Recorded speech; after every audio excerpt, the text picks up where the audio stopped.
എന്റെ പിതാവിന്റെ ഓർമ്മ ദിവസം എന്നെ പാർട്ടിയിൽ നിന്ന് എന്റെ സ്ഥാനത്ത് നീക്കി. എനിക്ക് വളരെയധികം മാനസികമായ വിഷമമുണ്ടാക്കിയ കാര്യമാണ്. ഒരു ചോദ്യം പോലും എന്നോട് ചോദിച്ചിട്ടില്ല. രണ്ട്, എന്നോട് പറഞ്ഞിരുന്നെങ്കിൽ ഞാൻ രാജിവെച്ച് ഒഴിഞ്ഞേനെ.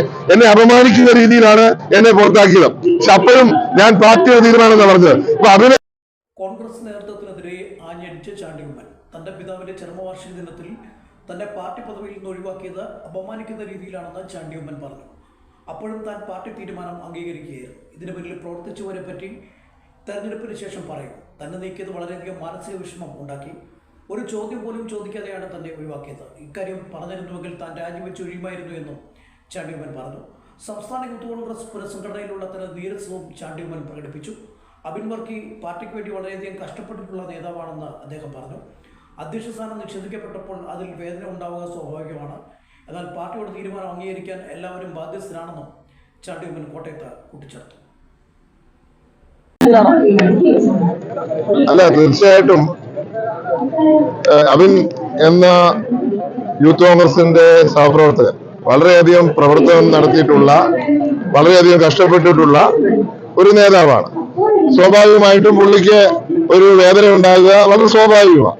പക്ഷെ നമ്മുടെ പാർട്ടി എന്ന് പറഞ്ഞാൽ ആ പാർട്ടിയുടെ തീരുമാനം അത് അംഗീകരിക്കാൻ നമ്മളെല്ലാവരും ബാധ്യസ്ഥരാണ്.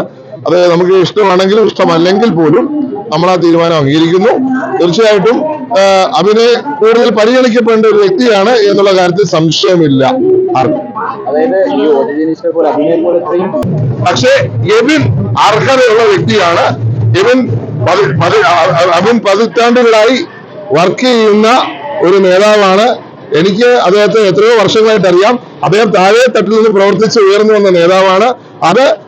അതുകൊണ്ട് കൂടിയാണ് അദ്ദേഹത്തിന് ഇവിടെ മാത്രമല്ല ദേശീയ തലത്തിൽ കൂടി പ്രവർത്തിക്കാനുള്ള അവസരം എന്ന രീതിയിൽ കൂടിയാണ് കൊടുത്തിരിക്കുന്നത്. പക്ഷെ അവനതൊരു വിഷമം ഉണ്ടാക്കിയെന്ന കാര്യത്തിൽ സംശയമില്ല.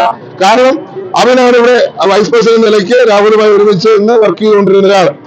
സ്വാഭാവികമാണ് അദ്ദേഹത്തിന് കൂടി അദ്ദേഹത്തിന്റെ കൂടെ തീരുമാനം പരിഗണിച്ച് വേണം അതിന് തീരുമാനമെടുക്കാൻ. പക്ഷെ തീരുമാനമെടുത്ത സാഹചര്യത്തിൽ പാർട്ടി ഒരു തീരുമാനമെടുത്താൽ ഇപ്പൊ നമ്മൾ യുദ്ധമുന്നണി നിൽക്കുകയാണ് ഇടതുപക്ഷ സർക്കാരിനെതിരെ, പിണറായി വിജയൻ ഗവൺമെന്റിനെതിരെ. അപ്പൊ ആ ഗവൺമെന്റിനെതിരെ നമ്മൾ പോരാട്ടം നടന്ന വേളയിൽ പാർട്ടി ഒരു തീരുമാനം എടുക്കുമ്പോൾ ആ തീരുമാനത്തിനോടൊപ്പം നിൽക്കുവാൻ എല്ലാവർക്കും ബാധ്യതയുണ്ട്. പാർട്ടിയുടെ തീരുമാനം ഫൈനലാണ് എന്ന് ഞാൻ കരുതുന്നു. അല്ല, ഞാൻ പറഞ്ഞില്ല, ഇപ്പൊ സ്വാഭാവികമായിട്ടുള്ള കാര്യം നാച്ചുറൽ ജസ്റ്റിസ് എന്താ? നാച്ചുറൽ ജസ്റ്റിസിന്റെ കാര്യത്തിൽ ഇവിടെ വർക്ക് ചെയ്തവർക്ക് സ്വാഭാവികമായിട്ട് വിഷമം കണ്ടേക്കാം. അതിപ്പോ വർഷങ്ങളായി നമ്മളെല്ലാം പ്രവർത്തിക്കുന്നുണ്ട്. എല്ലാവരും വിചാരിച്ച രീതി എത്തുമോ? അപ്പൊ നമ്മളൊക്കെ എന്തൊക്കെ ആഗ്രഹിച്ചു കാണും, എല്ലാവരും ആ രീതി എത്തുമോ? അപ്പൊ ഓരോരുത്തർക്കും ഓരോ സാഹചര്യം മൂലം പാർട്ടി തീരുമാനമെടുക്കുന്നു. പാർട്ടിക്കറിയാം എന്റെ സാഹചര്യം എന്താണെന്ന്. ദേശീയ തലത്തിൽ തീരുമാനം എടുക്കുമ്പോൾ അതാണ് നമ്മൾ കഴിഞ്ഞ വർഷം അറിയാം. എന്റെ പിതാവിന്റെ ഓർമ്മ ദിവസം എന്നെ പാർട്ടിയിൽ നിന്ന് എന്റെ സ്ഥാനത്ത് നീക്കി. എനിക്ക് വളരെയധികം മാനസികമായ വിഷമമുണ്ടാക്കിയ കാര്യമാണ്. ഒരു ചോദ്യം പോലും എന്നോട് ചോദിച്ചിട്ടില്ല. രണ്ട്, എന്നോട് പറഞ്ഞിരുന്നെങ്കിൽ ഞാൻ രാജിവെച്ച് ഒഴിഞ്ഞേനെ. എന്നെ അപമാനിക്കുന്ന രീതിയിലാണ് എന്നെ പുറത്താക്കിയത്. പക്ഷെ അപ്പോഴും ഞാൻ പാർട്ടിയുടെ തീരുമാനം പറഞ്ഞത്. അപ്പൊ അതിന്